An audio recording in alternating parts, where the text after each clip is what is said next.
ইযা দাখালা রজাবু ক্বালা আল্লাহুম্মা বারিক লানা ফি রজব ওয়া শাবান ওয়া বাল্লিগনা রমাদান। রজব মাস আসলেই আল্লাহর হাবিব সাল্লাল্লাহু আলাইহি ওয়াসাল্লাম এই দোয়াটি বেশি বেশি পাঠ করতেন। দোয়াটির অর্থ, হে আল্লাহ, রজব এবং শাবান মাসে বরকত দিন, রমজান পর্যন্ত আমাদের হায়াতকে বাড়িয়ে দিন। সুবহানাল্লাহ। এই দোয়াটি আমরা বেশি বেশি পাঠ করব ইনশাআল্লাহ। রজব মাস আমাদের মাস থেকে বিদায়ের পথে।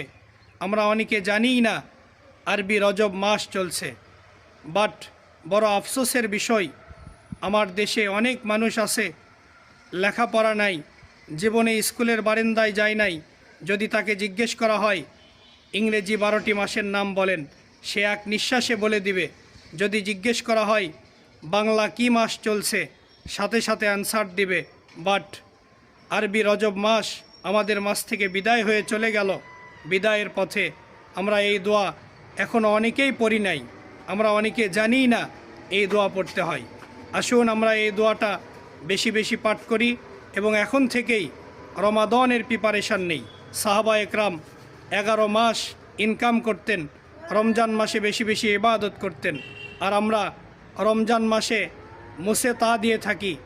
ব্যবসা বাণিজ্য ভালো হবে, বেশি লাভ করার জন্য, ব্যবসা বাণিজ্য জমজমাট করার জন্য মুসে তা দিয়ে থাকি। এটা উচিত নয়। 11 মাস আমরা ইনকাম করব, রমজান মাসে বেশি বেশি ইবাদত করব।